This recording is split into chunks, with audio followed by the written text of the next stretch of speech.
pembentukan lembaga-lembaga dan praktek-praktek demokratis. Kita ambil contoh misalnya lembaga-lembaga apa yang dibangun dalam rangka praktek-praktek demokratis ini yang penting di dalam pemahaman politik dalam kaitannya dengan kehidupan demokrasi adalah apa yang disebut dengan praktek-praktek pembangunan lembaga perwakilan, ya, lembaga perwakilan rakyat, ya. Berarti ada lembaga DPR, ya, DPR, kemudian ada DPD, ya, DPD yang mewakili daerah yang dimaksud juga daerah yang di dalamnya ada rakyatnya, gitu ya. DPD, DPR, DPD, dan juga MPR. MPR itu adalah lembaga-lembaga dalam praktik demokratis, ya. Kemudian kalau kita lihat DPR ada DPR pusat, DPR provinsi dan kabupaten kota. Kemudian DPD sifatnya satu saja pusat. Kemudian MPR yang di dalamnya ada DPR, ada DPD dan ada unsur-unsur lain yang bisa mewakili masyarakat. Ya. Jadi sejauh mana lembaga-lembaga itu terbentuk dan tertata dengan baik dan asumsinya semua sudah mewakili kondisi keadaan masyarakat. Semakin terwakili masyarakatnya, semakin baik lembaga itu. Ya, artinya jangan sampai ada bagian masyarakat yang tidak terwakilkan. Jadi konsep ini menyebutkan bahwa satu-satunya bentuk pembangunan politik yang bermakna adalah pembinaan demokrasi. Ya, jadi pembinaan demokrasi, satu-satunya pembangunan politik yang bermakna adalah pembinaan demokrasi. Ya. Jadi kalau kita lihat konsep ini menyebutkan bahwa pembangunan politik itu sebenarnya adalah kehidupan demokrasi. Ya. Demokrasi. Ya. Kalau kita lihat apa sih arti demokrasi?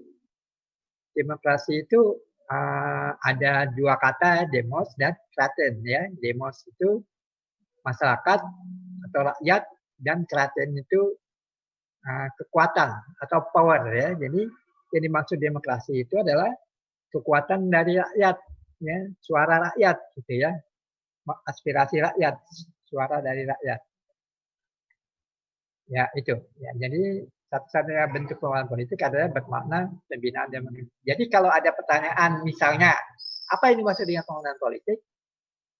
Anda bisa jawab pembangunan politik adalah upaya pembinaan demokrasi. Kehidupan yang demokratis, itu adalah suatu hasil dari pembangunan politik. Selain hal-hal yang lain, ya. Kalau kita lihat pembangunan politik itu, apa hasilnya? Ya. Pembangunan politik hasilnya salah satunya adalah pembinaan demokrasi, ya. Apalagi kehidupan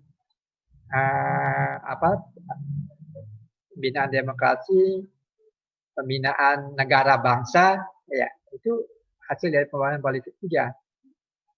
Adanya birokrasi yang efisien, efektif dan efisien, masalah hukum yang dapat dilakukan oleh semua pihak, dan seterusnya seperti konsep-konsep yang sudah kita bicarakan pada waktu yang lalu. Di negara berkembang, masalah demokrasi ini sangat kompleks, ya. Banyak masalah di situ memang, ya. Kenapa? Banyak hal yang menyebabkan demokrasi itu tidak berjalan dengan baik di negara berkembang, ya. Kalau kita lihat demokrasi di negara berkembang, bahkan negara yang baru saja merdeka, bisa memunculkan masalah. Masalah apa? Masalah itu tadi, perpecahan karena perbedaan aspirasi. Ya. Kemudian bisa jadi terjadi praktek-praktek apa yang disebut dengan politik identitas, misalnya, ya. Identitas. Jadi misalnya ketika ada pemilihan umum, pasti orang itu memilih karena persamaan identitasnya. Identitasnya sama. Kalau enggak, dia tidak akan memilih orang itu, ya. ada persamaan identitas. Persamaan identitas itu apa? Misalnya sama daerahnya, sama sukunya, sama agama, dan sebagainya. Nah, itu yang terjadi terjadi praktek-praktek demokrasi di negara berkembang, ya. Praktek-praktek demokrasi di negara berkembang. Berbeda dengan negara maju. Di negara maju, hal ini tidak dilihat lagi, tetapi yang dilihat adalah bagaimana seorang pemimpin itu punya program untuk memajukan masyarakatnya. Jadi platform dari politik, partai politiknya, atau platform dari kandidatnya. Platform itu adalah program-program kerjanya. Jadi program kerja yang dilihat, bukan karena masalah identitas. Itu masalah di negara berkembang. Ketika negara kita misalnya, kasus Indonesia di mana politik identitas masih sangat kuat, ya itulah gambaran kondisi pembangunan politik negara kita. Artinya kita masih jauh dari pembangunan politik yang seperti diharapkan.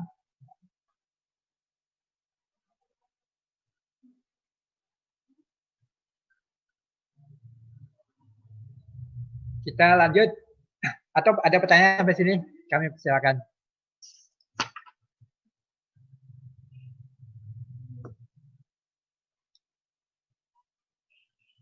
Ada yang bertanya nggak?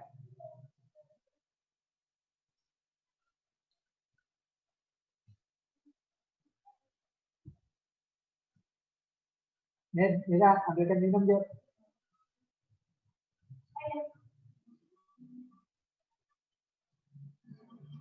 Ada ya, kita lanjutkan. Konsep yang 8, pembangunan politik sebagai stabilitas dan perubahan teratur.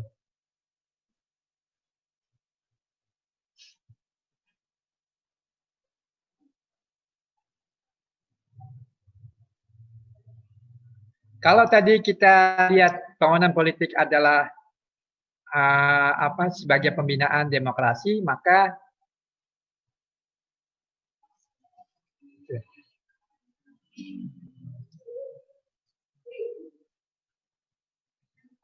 konsep yang 8 ini menyebutkan bahwa pembangunan politik itu sebagai bentuk stabilitas, ya. Artinya apa? Artinya ketika suatu negara dengan tingkat pembangunan politiknya yang sudah baik, ditandai adanya kondisi masyarakat yang stabil atau stabilitas yang baik. Dan stabilitas yang dimaksud adalah stabilitas dalam kaitannya dengan kemajuan ekonomi, ya. Kemudian memiliki adanya kepastian hukum, misalnya adanya kepastian.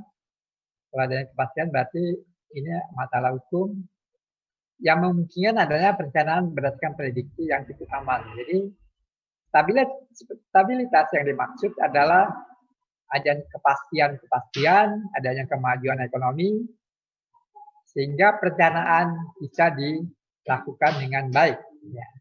Ketika stabilitas ekonomi kacau, maka sulit untuk melakukan perencanaan ke depan dan prediksi-prediksi ke depannya. Sehingga dengan demikian stabilitas ini memegang peranan di dalam pembangunan politik. Kondisi masyarakat yang stabil akan meningkatkan kemajuan ekonomi. Kan asumsinya seperti itu ya. Seperti konsep yang pertama, pembangunan politik adalah syarat dari pembangunan ekonomi. Jadi kondisi stabil yang diharapkan di dalam pembangunan politik itu akan bermakna atau signifikan terhadap kemajuan ekonomi. Kemudian dari konsep ini juga menyebutkan pangkal dari pengendalian kekuatan sosial atau kesanggupan untuk memelihara ketertiban. Ya, berkaitan dengan stabilitas tadi, itu juga adalah bagaimana kekuatan sosial itu bisa dipelihara dan untuk menjaga ketertiban yang baik. Nah, jadi ada stabilitas sosial di sini ya. Kalau tadi stabilitas dikaitkan dengan ekonomi, dalam hal ini kemudian stabilitas dikaitkan dengan kekuatan sosial, ya. Jadi ada pemeliharaan ketertiban sosial. Tidak terjadi konflik-konflik sosial karena berbagai masalah. Biasanya konflik sosial itu bisa terjadi karena apa? Karena perebutan sumber daya alam, ya, karena masalah nilai-nilai budaya, ya, karena masalah yang sekarang ramai adalah juga masalah lapangan kerja, ya, masalah lapangan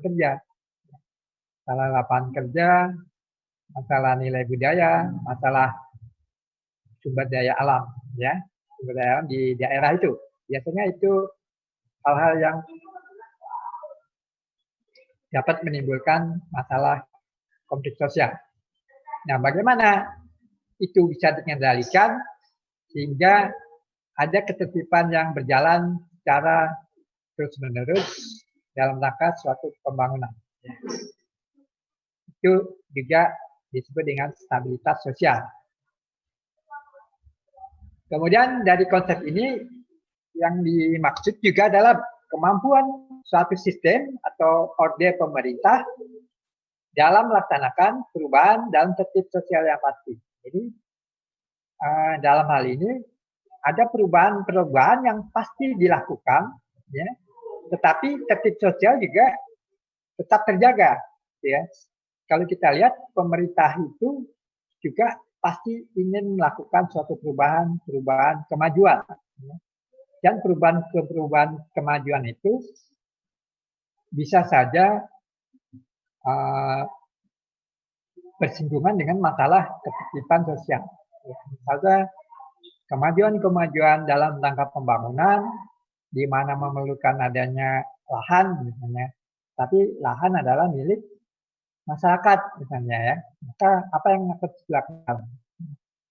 Apa yang harus dilakukan supaya tertib sosial tetap terjaga? Jadi biasanya kan gitu ya, masalah-masalah kalau apalagi di Jawa, ya, di Jawa yang lahannya sangat sempit, ketika ada pembangunan pasti di situ muncul masalah lahan. Bagaimana penyelesaiannya? Agar tertib sosial tetap terjaga, gitu. Karena negara kita negara demokratis, ya, jadi tidak bisa semena-mena mengambil lahan-lahan atau tanah-tanah masyarakat dengan semaunya. Harus ada persetujuan kedua belah pihak, ya. Itu yang harus dilakukan.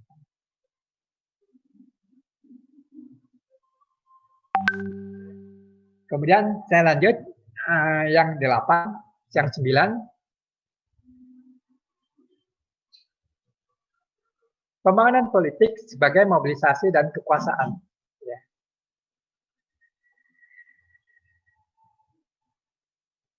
Pembangunan politik sebagai tingkat kemampuan suatu sistem untuk memobilisir sumber-sumber. Yang dimaksud sistem adalah sistem politik. Ya, sistem politik dari suatu negara, sejauh mana dia mampu memobilisir sumber-sumber yang ada.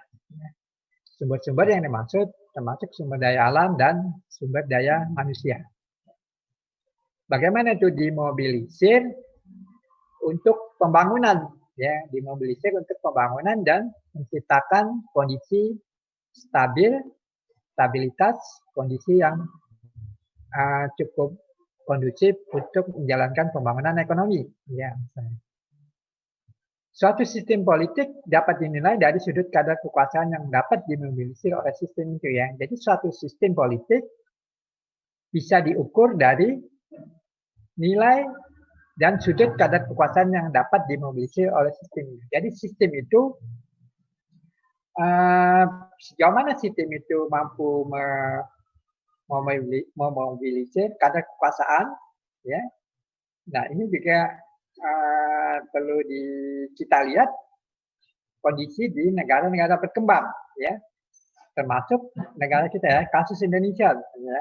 Sejauh mana kadar kekuasaan pemerintah dalam hal ini tanda petik pemerintah pusat punya kekuasaan yang masif di daerah-daerah, ya. Apalagi misalnya di daerah-daerah perbatasan, Kita ambil contoh kasus di Kalimantan ini, ya, Kalimantan Kalimantan Timur, Kalimantan Utara, misalnya ada daerah perbatasan, bagaimana kadar kekuasaan pemerintah pusat dapat sampai ke daerah-daerah perbatasan itu. Ya, misalnya ketika di daerah perbatasan di mana itu di Nunukan atau di daerah perbatasan lain, kita ambil contoh misalnya orang tidak menggunakan mata uang rupiah misalnya, tetapi menggunakan mata uang ringgit, lebih senang menggunakan ringgit. Itu adalah gambaran bahwa kadar kekuasaan sistem itu tidak kuat di daerah itu, ya, tidak kadarnya lemah di daerah itu. Ya, itu contohnya ya. Termasuk hal-hal yang lain. Sejauh mana pemerintah itu mampu hadir di daerah-daerah perbatasan itu. Ya. Ketika dia tidak ada di sana, tidak hadir di sana, misalnya tidak ada pelayanan kesehatan, tidak ada pelayanan pendidikan, dan seterusnya, sehingga ada negara lain yang memberikan pelayanan. Berarti kadar kekuasaan pemerintah itu lemah. Diasumsinya sejauh mana aturan-aturan dan aturan-aturan dan undang-undang dan peraturan lainnya itu ditaati, itu juga merupakan bentuk dari besarnya kadar kekuasaan. Misalnya pemerintah menginstruksikan tanggal 1 Oktober di Pancasila pasang bendera, misalnya ya. Apakah semua rakyat dari masyarakat di kota, di pedesaan, di daerah pedalaman memasang bendera atau tidak? Kalau di daerah perbatasan tidak masang bendera, berarti kadar kekuasaan pemerintah tidak sampai ke sana. Ya.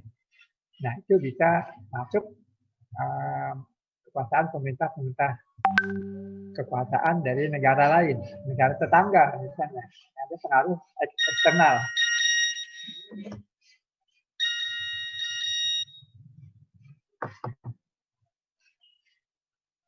Oke ya, saya lanjut.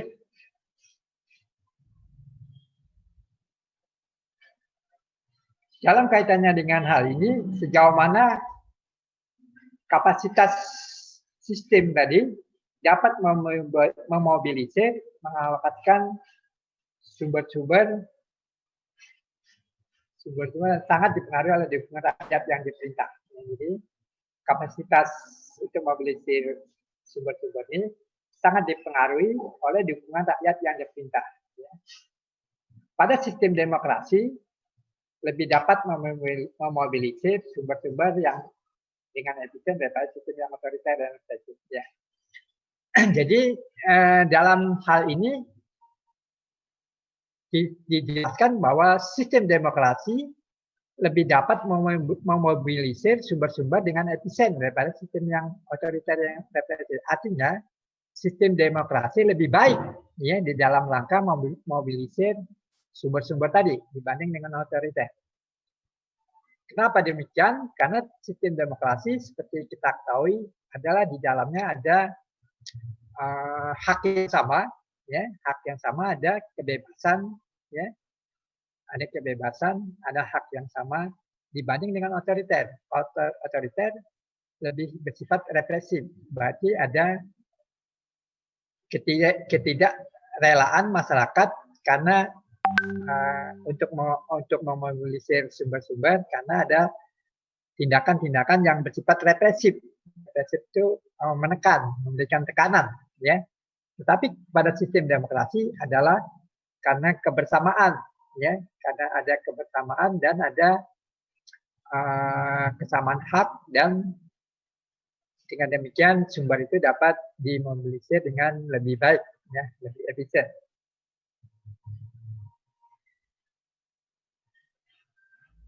Dalam kaitannya dengan hal ini, indeks pembangunan politik bisa diukur dari ya penetrasi peran media massa. Ya. Jadi pembangunan politik dalam hal ini bisa diukur dari peran media massa. Artinya apa? Artinya media massa harus punya peran yang independen dalam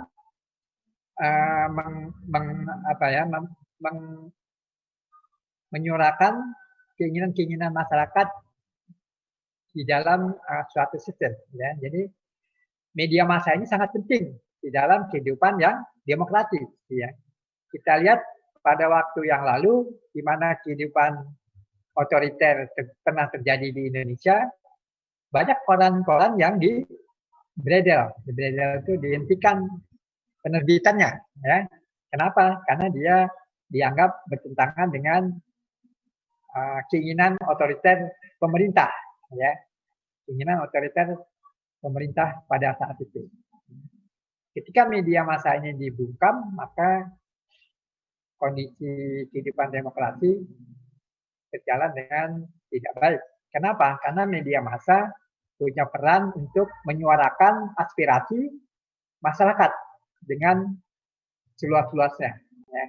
Memberikan kritik, memberikan masukan kepada pemerintah, ya, untuk perbaikan di dalam pemerintahan, pelayanan publik misalnya, ya. Maka peranan media massa sangat penting.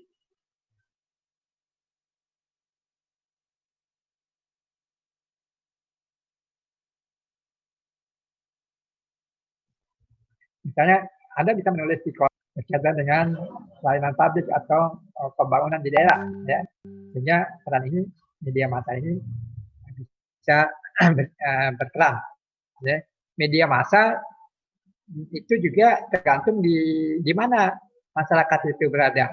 Juga sangat tergantung kepada sejauh mana kemampuan masyarakat untuk memanfaatkan media massa itu, ya. Ketika masyarakatnya banyak yang masih buta huruf misalnya, maka media massa berupa koran tidak cocok, gitu ya, tidak pas, gitu ya, tidak pas, sehingga koran di situ tidak laku, gitu ya, tidak laku. Lebih bagus mungkin dengan radio atau televisi, gitu ya, dan seterusnya. Maka media massa ini harus netral independen. Ya. Sejauh mana dia sampai mencapai ke pedesaan-pedesaan, daerah perbatasan, dan seterusnya. Kemudian indeks pembangunan politik juga bisa dilihat dari basis perpajakan masyarakat. Ya. Basis perpajakan itu apakah juga sudah mewakili adanya keadilan. Ya, keadilan. Artinya keadilan adalah mereka yang mendapatkan keuntungan dari pengelolaan sumber daya alam di negara itu wajar dia harus memberikan pajak yang lebih besar, ya, dibanding dengan masyarakat yang dalam tanda petik kurang mendapatkan keuntungan dari pemanfaatan sumber daya alam. Jadi ada keadilan-keadilan. Artinya orang yang kaya asumsinya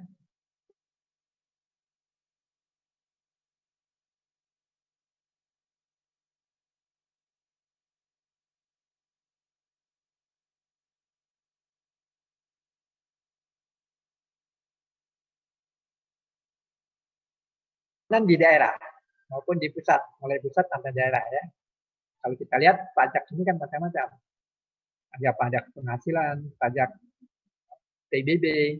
PBB itu lahan dan bangunan, pajak kendaraan bermotor, dan sebagainya. Jadi kita hidup di suatu negara, itu pasti ada pajak-pajak yang harus dibayar oleh kita sebagai orang yang mendapatkan jasa atau mendapatkan keuntungan dari pembuatan sumber daya alam tersebut. Ya, jadi ada keadilan di situ. Ya, adil dalam arti yang kaya harus membayar lebih banyak. Kemudian indeks pembangunan yang lain adalah proporsi orang yang duduk dalam pemerintahan dan distribusinya dalam berbagai kategori kegiatan. Jadi proporsi orang yang duduk dalam pemerintahan dan distribusinya dalam berbagai kategori kegiatan. Jadi proporsi itu apa? Artinya pembagian yang juga harus adil orang-orang yang duduk di dalam pemerintahan. Ya. Kalau kita ambil contoh pemerintahan dalam arti suatu negara, maka di situ adalah misalnya kabinet. Ya, kabinet itu gambaran pemerintahan suatu negara, ya, kabinet. Kita harus lihat proporsinya seperti apa. Sejauh mana proporsi itu ada keseimbangan. Keseimbangan dalam arti tidak dimonopoli oleh partai tertentu, ya. Tidak dimonopoli oleh partai tertentu di dalamnya. Maka ada partai-partai yang lain dan sebagainya. Kemudian tidak dimonopoli oleh kelompok masyarakat dari daerah tertentu, ya, dari daerah tertentu, ya. Kemudian juga tidak dimonopoli oleh kelompok etnis tertentu, ya, kelompok etnis tertentu, ya, tidak dimonopoli oleh kelompok etnis tertentu, ya. Kemudian juga tidak dimonopoli oleh kelompok gender tertentu, ya. Jadi ada proporsi yang harus diperhatikan oleh elit politik yang mengatur orang-orang di dalam sistem pemerintahan, ya, di dalam pemerintahan itu, ya. Jadi harus ada orang yang mengatur elit politik ini harus memperhatikan proporsi tadi, ya. Kita ambil contoh misalnya kabinet Indonesia, di dalamnya kan ada kelompok orang-orang partai, ya. Jadi partai A, partai B, partai C dan sebagainya. Ada kelompok orang-orang yang dari daerah-daerah tertentu, ya, bahkan dari Papua ada wakilnya di sana. Oke. Kalau Kalimantan ini biasanya yang ada mewakili di kabinet itu ya dari Kalteng, ya. Nggak tahu dari Kalimantan Timur belum ada, ya, belum pernah ada, ya. Kemudian ada kelompok yang mewakili gender, ada menteri-menteri yang perempuan, ya, tidak semua laki-laki. Kemudian ada kelompok menteri yang beragama Islam, tetapi ada juga yang beragama yang lain. Jadi ada proporsi di situ yang harus diperhatikan. Jadi dengan demikian, 3 hal ini, penetrasi media massa, artinya sejauh mana peran media massa itu berkembang secara independen, bagaimana perpajakan diambil dari masyarakat dengan adanya rasa keadilan, kemudian dan proporsi orang yang duduk dalam pemerintahan dan institusinya, 3 hal ini dapat merupakan indeks pembangunan politik. Yang dimaksud proporsi orang yang duduk dalam pemerintahan termasuk proporsi yang duduk di dalam pemerintahan daerah, ya, pemerintahan daerah. Kemudian saya lanjut. Selain itu, kita juga harus melihat proporsi alokasi sumber untuk pendidikan, pertahanan, dan kesejahteraan sosial. Alokasi sumber untuk pendidikan, kita sudah lihat, misalnya kasus di Indonesia, pemerintah sudah mengalokasikan sekian persen untuk pendidikan, ya. Cuma dalam aplikasinya, dalam pelaksanaannya yang masih belum maksimal, ya. Nah ini, ya. Jadi sejauh mana sumber daya alam yang ada itu dialokasikan untuk pendidikan, ya, untuk pertahanan, dan kemudian juga untuk kesejahteraan sosial. Jadi 3 hal ini penting untuk mendapatkan alokasi sumber daya yang memadai, ya, yang memadai.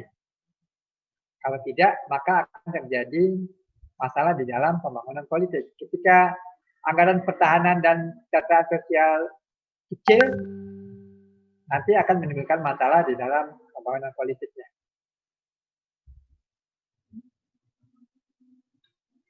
Kemudian mencari dukungan massa untuk mewujudkan kadar mobilitas kekuasaan yang tinggi, mengendalikan kekuasaan yang ada. Jadi, bagaimana mencari dukungan massa untuk mewujudkan kadar mobilitas kekuasaan yang tinggi, mengendalikan kekuasaan adalah dengan bagaimana sistem itu berusaha untuk mendapatkan dukungan massa, ya. Dengan demikian, sistem politik yang dijalankan harus misalnya harus lebih transparan, lebih akuntabilitas, bertanggung jawab, ya. Kemudian harus benar-benar mewujudkan apa yang disebut dengan kesejahteraan sosial. Kemudian saya lanjut. Sampai sini ada pertanyaan dulu, ya. Silakan, ya. Izin bertanya, Pak. Ya, silakan. Siapa Niko, ya? Siap ya, Pak. Oke, Assalamualaikum warahmatullahi wabarakatuh. salam. Terima kasih kesempatan yang diberikan kepada saya. Mohon izin bertanya, Pak, mengenai di dalam indeks pembangunan politik ini kan, Pak, ada beberapa poin. Dan salah satunya itu peran media massa, Pak ya.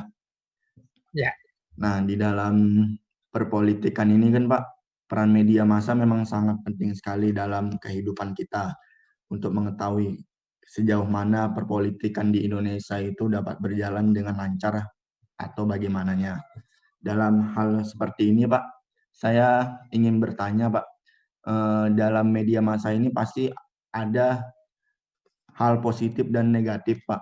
Salah satunya jika positifnya itu kita mengetahui hal-hal penting yang terkini itu apa yang dilakukan pemerintah, akan tetapi dalam media massa ini, Pak, sering terjadi atau beberapa kali terjadi masalah media massa ini memberitakan hal-hal yang tidak betul, Pak. Maksudnya itu berita hoax gitu, nah, Pak. Sehingga di dalam media massa ini, Pak, terjadi perpecahan, Pak, dari pihak internal maupun dari masyarakatnya sendiri, Pak, yang mengetahui hal tersebut, Pak. Jadi dari sudut pandang pembangunan politik menanggapi hal seperti ini itu bagaimana, Pak, sudut pandangnya, Pak? ya, oke. Mungkin itu saja, Pak, dari saya. Terima Ya, kasih. ya, oke, Assalamualaikum baik. warahmatullahi wabarakatuh. Ya, baik. Saudara Niko ya. Niko di mana tinggal? Sekarang di mana? Yap, di Tenggarong, Pak. Tenggarong Di ya. Kukar. Oke. Ya, masih dekat ya. Oke. Yang pertama, Niko atau teman yang lain ya, mungkin perlu diperhatikan ya. Anda tadi menyebutkan istilah perpolitikan ya. Perpolitikan ya. Iya kan? Siap ya, Pak. Iya, perpolitikan. Nah, ini perlu diralat, diganti. Jangan perpolitikan itu artinya dilakukan atau disampaikan atau diucapkan oleh orang-orang yang tidak belajar ilmu politik. Boleh aja ya, tapi kalau kita sudah belajar ilmu politik, kita jangan lagi menyebut perpolitikan. Sebut aja pembangunan politik, gitu ya. Itu ya, pembangunan politik yang saya. Siap, Pak, siap. Oke. Mohon maaf, Pak. Ya, ya nggak apa-apa. Ini kan pembelajaran juga. Siap, Bagus siap. saja. Ya. Kemudian berkaitan dengan media sosial, ya, media massa, ya, media massa. Memang media massa ini perannya sangat kuat, sangat apa ya, sangat masif. Kenapa? Karena dia beritanya aktual dan mudah menyebar dengan cepat, ya. Aktual, mudah menyebar dengan cepat. Tapi kasus di Indonesia banyak juga berita-berita yang hoax, ya, sifatnya hoax, yang tidak benar. Hoax ini bisa berakibat mengadu domba, kan? Implikasinya mengadu domba kita bangsa Indonesia diadu domba dengan berita-berita yang hoax. Ya. Jika itu terjadi, maka tidak salah juga ketika pemerintah ikut turun tangan, ya, tanda petik pemerintah hadir dalam hal itu. Pemerintah harus bertindak, ya. Bertindaknya apa? Dengan yang pertama membenarkan berita yang benar, yang kedua bisa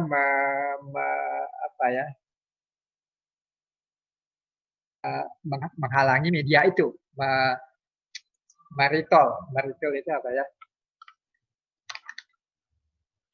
Membatalkan berita itu, ya, membatalkan berita itu. Ini semua apa pangkalnya apa? Sepertinya kalau kita perhatikan secara lebih jauh, gimana kita akar permasalahannya di mana? Ya. Kalau kita lihat akar permasalahannya sebenarnya itu berkaitan dengan sumber daya manusianya, ya, sumber daya manusia kita, SDM kita, ya. Yang pertama, kalau kita lihat yang menerima berita itu asumsinya sumber daya manusianya masih sangat dalam tanda petik kurang dalam arti dia tidak menggunakan nalar, ya, tidak berpikir nasionalisme seperti yang diharapkan dalam pembangunan politik, sehingga cenderung membagi berita-berita yang belum tentu kebenarannya tadi pas gitu ya untuk membangun pembangunan politik itu, ya, gitu ya. Jadi dengan demikian kita yang punya nalar yang bagus, punya tingkat pendidikan yang bagus, harusnya perlu memverifikasi dulu semua berita, ya. Jadi dengan verifikasi itu kita bisa memilah yang mana hoax, yang mana yang benar, yang mana yang hoax, yang bohong, yang mana benar. Ya. Yang mana juga bersifat provokatif itu bisa berarti mengadu domba kita, mengadu domba yang mana berita-berita yang benar atau fakta. Ya. Bisa juga fakta memang bisa juga berita itu memang fakta, tetapi itu diambil dalam rangka provokatif, gitu ya. Nah itu yang mana yang bagus dalam rangka pembangunan politik, yang mana tidak, ya gitu ya. Makanya ada istilah kalau kita di TV ada digoreng ya, pernah dengar nggak? Ya, menggoreng. Ada berita-berita yang memang fakta tapi digoreng, dibesar-besarkan dalam rangka memprovokasi suatu masalah. Itu ya. Jadi kalau dari sudut pandang kita sebagai insan akademis harus melihat suatu hal yang mana yang baik, yang mana tidak. Yang baik dalam arti tidak mengadu domba sesama kita. Kalau itu terjadi, berarti apa? Kalau kita diadu domba orang luar, ya apalagi orang luar, siapa yang rugi? Kan kita juga ya, sama-sama rugi kan kita ya. Menurut saya demikian Niko ya. Jadi kita harus verifikasi berita, jangan sampai itu membuat perpecahan kita. Memang ada berita-berita yang fakta benar, tapi juga dipakai untuk memprovokasi. Nah itu yang juga perlu harus diwaspadai. Ya. Demikian ya, Niko. Atau ada pertanyaan yang lain? Siap, terima kasih banyak, Mbak. Ya, oke. Yang lain lagi ada selain Niko?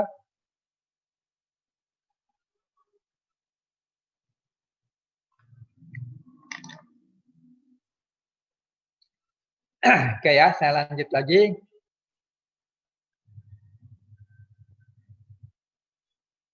Yang konsep yang ke-10, pembangunan politik sebagai perubahan sosial yang multidimensi. Ya. Jadi pembangunan politik itu mempunyai hubungan yang erat dengan perubahan sosial ekonomi masyarakat. Artinya perubahan politik bisa berjalan dengan baik harus diikuti adanya perubahan sosial ekonomi masyarakat. Ya. Artinya masyarakat juga harus berubah.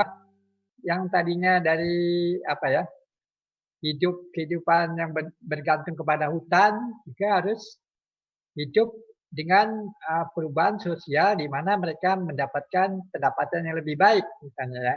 Tidak bisa pembangunan politik berjalan sendiri, tetapi perubahan sosial berjalan dengan lambat. Harus ada keseimbangan di situ ya. Jadi itu semua punya hubungan yang erat. Kemudian pembangunan politik dapat berjalan dalam konteks adanya perubahan sosial yang multidimensi, berbagai dimensi. Asumsinya tidak ada bagian masyarakat yang tertinggal terlalu jauh. Ya, kasus Indonesia misalnya ya, kasus Indonesia sekarang kan sudah menganut paham demokrasi yang diimplementasikan misalnya dalam pemilu dengan pemilihan langsung. Artinya masyarakat yang memilih langsung. Di satu sisi kita sudah menuju atau sudah berada pada pembangunan politik yang tinggi, ya tinggi, karena kita di dunia itu dilihat sebagai negara demokratis dengan pemilih yang terbanyak, karena besarnya populasi masyarakat Indonesia. Ya. Di satu sisi kita sudah menuju kepada pembangunan politik yang tinggi, tetapi di sisi lain juga masih ada masyarakat yang tertinggal terlalu jauh. Tertinggal terlalu jauh itu apa artinya? Masih buta huruf, masih tinggal di hutan, ya, kehidupannya masih bergantung kepada alam dan seterusnya. Sehingga ketika kita melakukan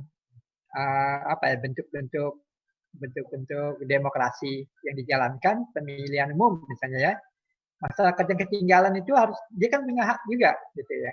Ya itu jadi masalah di situ ya, jadi masalah. Jadi, harusnya mereka juga harus mendapatkan haknya untuk memilih ya. Misalnya bagaimana pemilu dilakukan di daerah yang masyarakatnya ketinggalan terlalu jauh itu tentunya tidak bisa disamakan dengan masyarakat yang lain ya. Kita ambil contoh dulu di Papua itu, ketika pemilu itu bukan lambang partai yang ditampilkan ya, tetapi lambang-lambang yang lain yang bisa menarik minat dia untuk mencoblos ya. Misalnya kalau masyarakat tradisional seperti itu, ketertarikannya apa?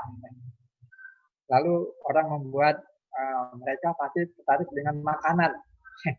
Makanan. Kenapa makanan? Karena ya memang pada masyarakat tradisional seperti itu, mereka masih berjuang antara hidup untuk makan untuk hidup itu ya. Lalu dibuatlah partai itu dengan lambang-lambang makanan. Misalnya ada gambar babi, gambar singkong, ya gambar padi dan lain-lain. Misalnya gambar singkong partai A, gambar tadi partai ini dan sebagainya. Sehingga dengan demikian barulah mereka itu mau menyoblos itu ya, karena ada kepentingan dia menyenangi itu. Kalau tidak ada menyenangi maka dia tidak mau melakukan itu ya. Itu contoh lagi ya.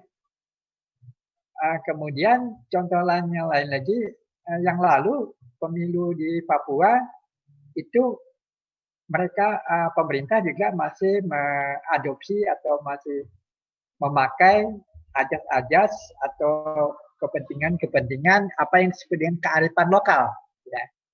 Kearifan lokal. Kearifan lokal apa gitu ya. Di Papua itu ada dua macam kearifan lokal. Yang pertama adalah yang disebut dengan sistem sisit ya.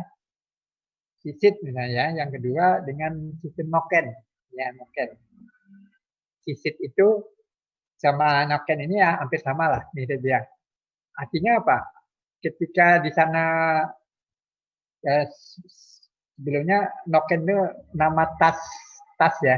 Tas yang ada di masyarakat Papua itu noken namanya. Yang dibuat oleh orang Papua itu namanya noken, yang dipakai untuk segala macam, untuk mencari umbi-umbian, mencari hewan ternak dan lain-lain ya. Apa kearifannya? Kearifannya di sana ketika seorang pemimpin menyatakan ya, ketika seorang pemimpin menyatakan memilih partai A ya, partai A, maka semua warga di bawah pemimpinnya itu pasti memilih partai A ya. Itu dipakai di sana ya.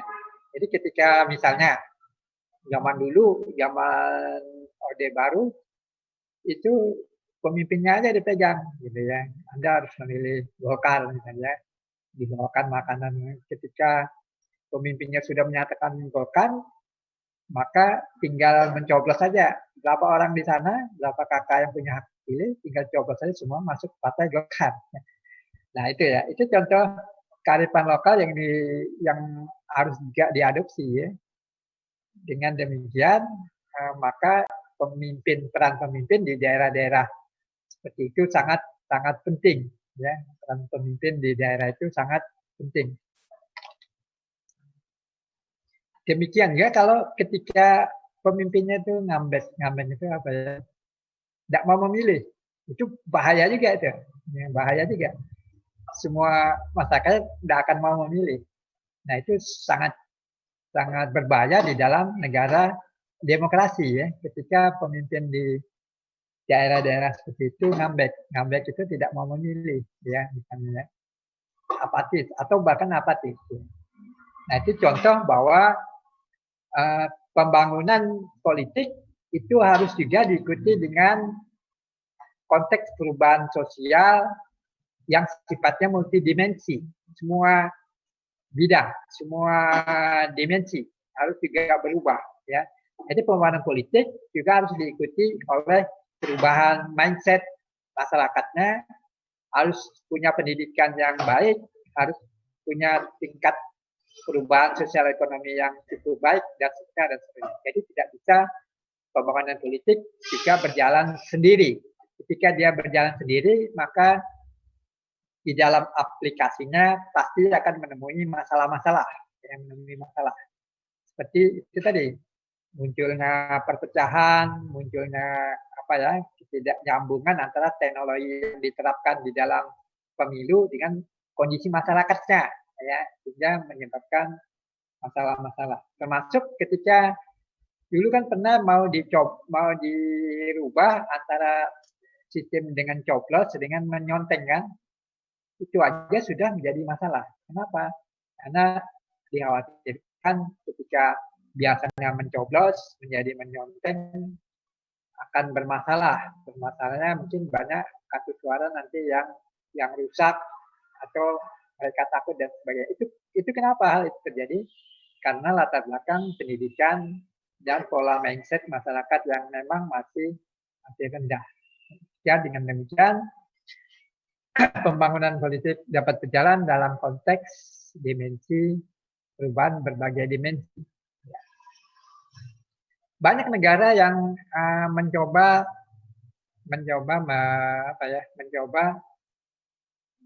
menyamakan bagian masyarakat yang ketinggalan ini, ya. Masyarakat yang ketinggalan ini perlu disamakan, ya, dengan kondisi masyarakat yang lain.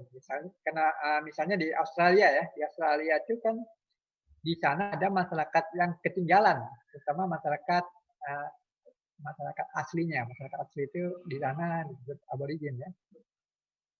Gimana nih masyarakat yang ketinggalan ini? Mereka melakukan apa yang disebut dengan membinanya dengan menyatukannya di dalam asrama-asrama, kemudian diberi pendidikan yang baik, kemudian diberi makanan yang baik, dan seterusnya. Itu adalah upaya dalam rangka meraih masyarakat yang terjauh itu, ya. Tapi kemudian dalam pelaksanaannya juga diprotes karena dia telah memisahkan anak dengan orang tuanya, gitu ya. Jadi dia melanggar HAM sebenarnya. Itu, ya. Itu contoh yang lain. Kemudian saya lanjut, suatu bentuk pembangunan itu pada prinsipnya saling berkaitan dengan erat. Ya. Pembangunan politik berkaitan erat dengan pembangunan ekonomi berkaitan erat dengan pembangunan sumber daya manusia. Sumber daya manusia berkaitan erat juga dengan pembangunan teknologi dan pembangunan infrastruktur dan sebagainya. Jadi satu dengan lain saling berkaitan dengan erat. Ketika salah satunya ketinggalan, maka yang lain juga dapat terjadi ketinggalan. Pengaruh luar masyarakat dapat menyebabkan perubahan sosial. Jadi pembangunan politik atau perubahan sosial juga dapat dipengaruhi oleh pengaruh-pengaruh dari luar. Dari luar itu faktor eksternal, ya. Eksternal juga punya pengaruh terhadap kondisi masyarakat tertentu, ya. Misalnya teknologi yang dibuat oleh negara lain dia bisa mempengaruhi negara tertentu di dalam perubahan. Misalnya seperti kita ketahui kita sudah sampai kepada teknologi yang tinggi karena pengaruh dari luar. Yang kita menggunakan HP yang canggih itu dari mana? Dari luar, teknologi dari luar. Kemudian sistem politik dan tertib sosial saling mempengaruhi. Jadi sistem politik itu akan berjalan dengan baik kalau ada tertib sosial. Demikian juga tertib sosial akan terjaga dengan baik kalau ada sistem politik yang baik. Mengenai sistem politik yang dalam tanda kutip diharapkan itu nanti akan kita bahas tersendiri dalam kuliah kita yang akan datang, ya. Sampai saya kepada kesimpulan tentang pembangunan politik ini, ya. Apa yang dimaksud dengan pembangunan politik? Anda bisa jawab dengan konsep dari 1 sampai berapa tadi? Sampai 10 tadi, ya. Sampai 10. Dari konsep itu ada yang bersifatnya pendekatan atau approach, tapi ada yang berupa konsep, yang merupakan konsep. Misalnya ketika kita mengatakan pembangunan politik itu adalah prasyarat dalam pembangunan ekonomi, itu adalah merupakan pendekatan atau approach, ya, approach science, ya, approach pendekatan. Tapi kalau ketika kita mengatakan pembangunan politik adalah pembinaan negara bangsa atau pembangunan politik adalah pembinaan demokrasi, itu sudah merupakan konsep, ya, konsep. Ya. Ketika kita mengatakan pembangunan politik dinyatakan sebagai perubahan yang sosial yang multidimensi, itu sifatnya pendekatan, ya, pendekatan atau approach, ya. Jadi kesimpulan dari konsep dan pendekatan pembangunan politik ini yang pertama adalah adanya equality, ya, keterlibatan masyarakat atau kebersamaan, keterlibatan masyarakat di dalam pengambilan keputusan, ya. Jadi pengambilan keputusan, ya. Jadi inti dari hal ini juga adalah apa yang disebut dengan tingkat partisipasi tadi, partisipasi massa, tingkat partisipasi masyarakat.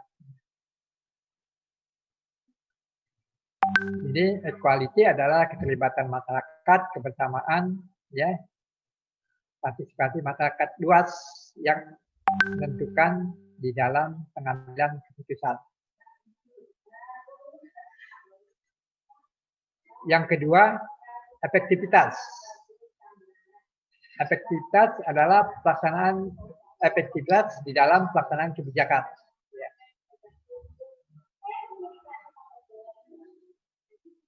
Kalau kita lihat di dalam satu sistem, kebijakan adalah merupakan output, ya, output dari sistem, ya. Output dari sistem. Jadi bagaimana sistem itu, bagaimana kebijakan itu dilaksanakan secara efektif, ya. Apakah kebijakan itu memang sudah menyangkut kepentingan masyarakat secara luas, atau apakah kebijakan itu sudah mengikat, ya, kebijakan itu sifatnya mengikat kepada masyarakatnya, ya.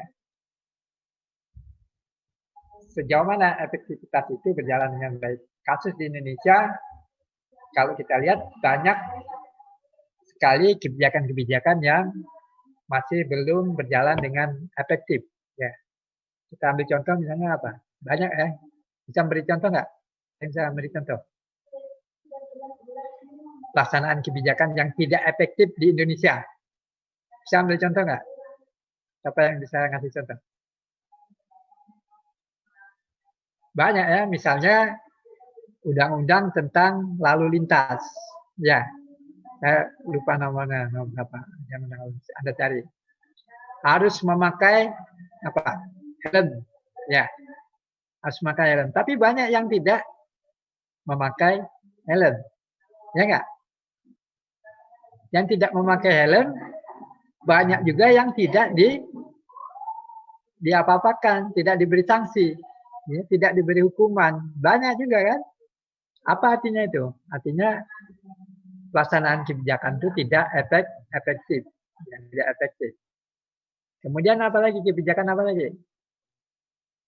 Kebijakan misalnya tentang pandemi corona, ya. Ada undang-undangnya itu, undang-undang tentang pandemi itu, ya. Nanti Anda bisa cari. Harus memakai masker. Banyak orang yang tidak pakai masker di jalan, dan seterusnya, dan seterusnya. Banyak juga yang tidak diberi sanksi. Itu asumsinya kebijakan itu tidak efektif. Jadi kalau kita menuju kepada pembangunan politik yang lebih baik, kita bisa ukur dari tingkat efektivitas pelaksanaan kebijakan itu, ya. Efektivitas pelaksanaan kebijakan itu. Ketika kebijakan itu diumumkan, diundangkan, sejauh mana masyarakat mentaati itu, ya, mentaati kebijakan itu, ya, mentaati kebijakan itu, dan kalau tidak mentaati ada sanksi, ya, tidak ada sanksi. Kalau sanksinya denda, harus bayar dia. Tapi bukan hanya sekedar bayar itu ya, tapi juga harus ada kesadaran bahwa ini aturan kebijakan yang harus ditaati. Kemudian yang ketiga, diferensiasi dan spesialisasi lembaga dan struktur. Jadi ada diferensiasi dan spesialisasi lembaga-lembaga dan struktur. Jadi lembaga-lembaga yang dibangun atau yang ada itu apakah sudah menunjukkan adanya spesialisasi, ya spesialisasi misalnya lembaga-lembaga yang mengatur kepentingan masyarakat. Kalau kita lihat spesialisasi ini digambarkan seperti departemen-departemen, ya. Jadi itu contoh spesialisasinya. Dan diferensiasi berbeda satu dengan lain, ya, untuk menuju pada kehidupan yang politik yang lebih sejahtera.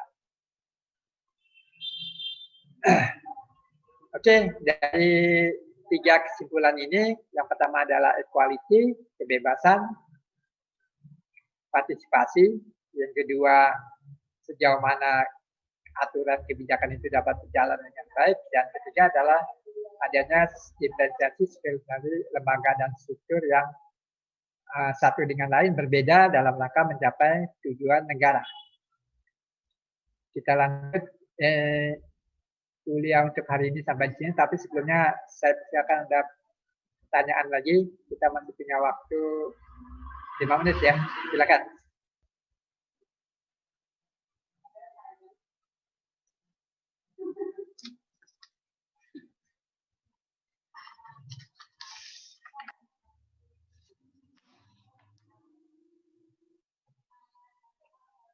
Silakan pertanyaan.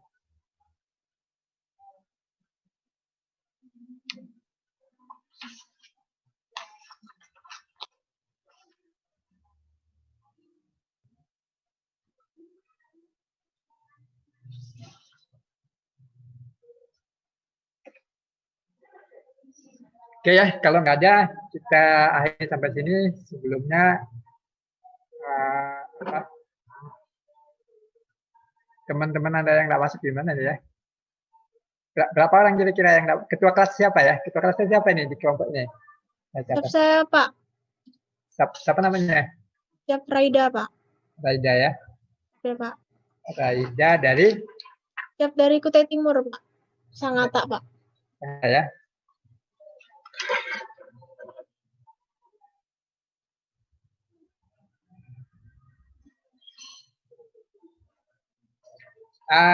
Gimana? Teman Anda yang tidak masuk berapa orang ini? Bisa tahu nggak Anda? Siap 2 orang Pak. 2 orang ya? Apa alasannya? Siapa 3 orang Pak? 3 orang Pak. Nah, alasannya apa dia? Siapa yang satunya sudah saya hubungi Pak, tetapi tidak bisa masuk. Tidak direspon Pak. Oh iya. Sepertinya terkendala dengan jaringan itu Pak. Jaringannya. Di mana tinggalnya dia? Siapa yang atas nama Febrianto Pak? Dia kontingen dia kontingen Samarinda Pak. Samarinda kan udah dekat. Ya. Siapa ya Pak? Iya. Siapa lagi yang lain? Siapa atas nama Vicky Cahyo Pak?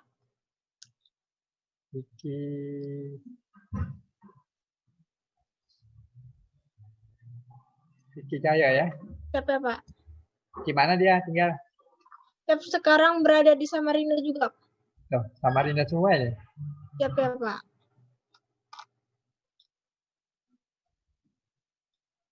Satu lagi? Siapa yang satunya Fahmi Damanhuri Pak. Tadi sempat masuk Pak, tetapi keluar lagi Pak. Siapa namanya?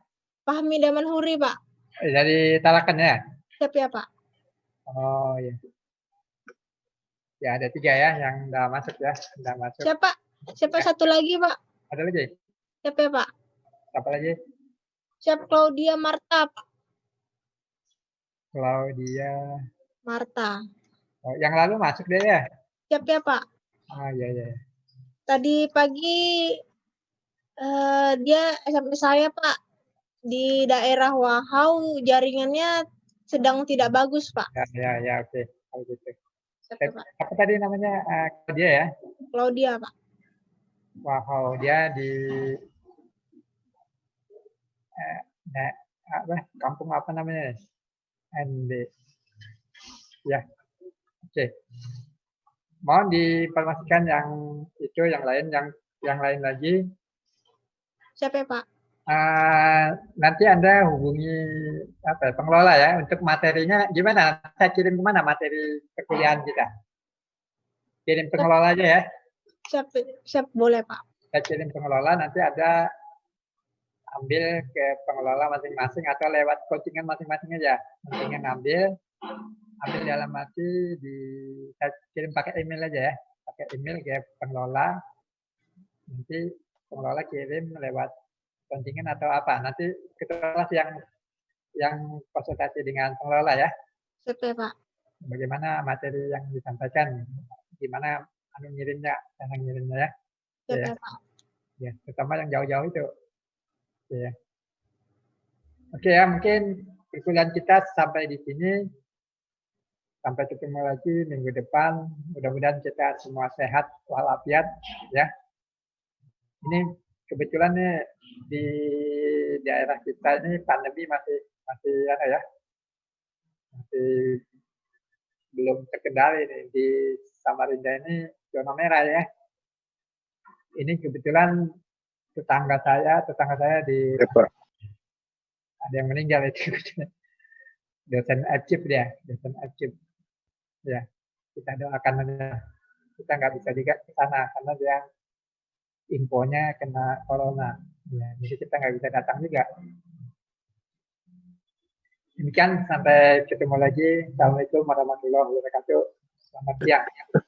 Waalaikumsalam warahmatullahi wabarakatuh. Siang, Pak. Waalaikumsalam warahmatullahi wabarakatuh.